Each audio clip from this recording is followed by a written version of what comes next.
Hello, എല്ലാവരും സുഖമായിരിക്കണോ? എന്തൊക്കെയുണ്ട് വിശേഷം? കഴിഞ്ഞ ദിവസം യാദൃശ്യമായി ഒരു വീഡിയോ കാണാനിട വന്നേ. ആ വീഡിയോയിൽ സൗത്ത് ഇന്ത്യയിൽ നിന്നും അമേരിക്കയിൽ താമസിച്ചിരിക്കുന്ന ഒരു വ്യക്തി, അദ്ദേഹം ഒരു പബ്ലിക് പ്ലേസിൽ പോയപ്പോൾ മറ്റൊരാളുടെ കാലിൽ കണ്ട ഷൂസിൻ്റെ വീഡിയോ പങ്കുവെക്കുകയാണ്. ആ ഷൂസിൽ നമുക്ക് വളരെ വ്യക്തമായിട്ട് ഒരു വലിയ ടാഗ് കാണാൻ സാധിക്കും.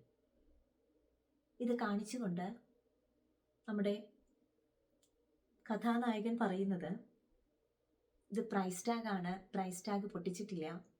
അമേരിക്കയിൽ പ്രൈസ് ടാഗ് പൊട്ടിച്ചു കഴിഞ്ഞാൽ റിട്ടേൺ പോളിസി ബുദ്ധിമുട്ടാണ്. പ്രൈസ് ടാഗ് റിമൂവ് ചെയ്യാതെ അയാൾ ഉപയോഗിച്ചിട്ട് തിരിച്ചു കൊടുക്കാനുള്ള പ്ലാനാണ്, ഇത് ശരിയല്ല എന്ന് പറഞ്ഞിട്ട് ആ വീഡിയോ അയാൾ അവസാനിപ്പിക്കുന്നുണ്ട്. ഇത് കണ്ടപ്പോൾ എനിക്ക് ഒന്ന് രണ്ട് കാര്യങ്ങൾ നിങ്ങളുമായി ഷെയർ ചെയ്യണമെന്ന് തോന്നി.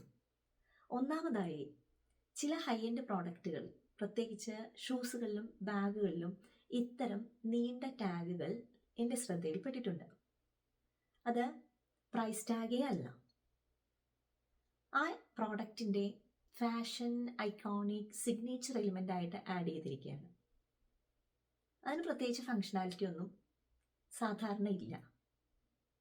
നടക്കുമ്പോൾ അത് അനങ്ങുമ്പോൾ ചെറുതായിട്ട് ചലിക്കുമ്പോൾ ആ ഒരു ഫീല് നമ്മൾ ഹൈ എൻഡ് പ്രോഡക്റ്റാണ് ധരിച്ചിരിക്കുന്നത് എന്ന് മറ്റുള്ളവരെ കാണിക്കാനുള്ള ഒരു സംഭവം, അത്രയും മാത്രമേ ആ ടാഗിലൂടെ ഉള്ളൂ.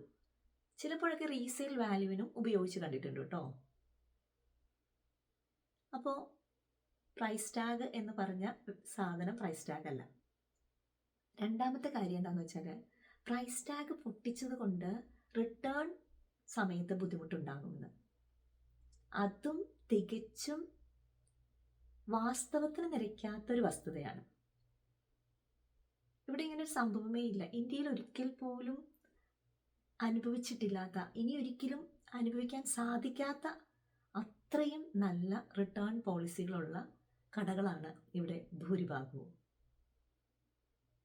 ഇത് പറയുമ്പോൾ ഇവിടുത്തെ ഹോൾസെയിൽ ഡീലേഴ്സായ കോസ്കോയെ ഓർക്കാതിരിക്കാൻ വയ്യ. തീർച്ചയായും അതിനെക്കുറിച്ചൊരു ഡീറ്റെയിൽ വീഡിയോ ഉടനെ തന്നെ ഞാൻ ചെയ്യുന്നതായിരിക്കും. ഇപ്പോൾ ഇവിടെ പറഞ്ഞ രണ്ട് കാര്യങ്ങളും സത്യ ലെവലേശം പോലും ഇല്ലാത്ത കാര്യങ്ങളാണ്. ഇങ്ങനെയുള്ള ആളുകളെ നമ്മുടെ ജീവിതത്തിലും പരിചയം ഉണ്ടാവും അല്ലേ? ചില സന്ദർഭങ്ങളിൽ നമ്മളും വിശ്വസിച്ചു പോകുമല്ലേ അവർ പറയുന്ന കാര്യങ്ങൾ. നിങ്ങൾക്ക് അങ്ങനെയുള്ള അനുഭവങ്ങളുണ്ടോ? എനിക്ക് അങ്ങനെ ഒത്തിരി അനുഭവങ്ങളുണ്ട് കേട്ടോ. നിങ്ങൾക്ക് അങ്ങനെ അനുഭവങ്ങളുണ്ട് എങ്കിൽ കമൻറ്റ് ബോക്സിൽ ഷെയർ ചെയ്യണേ.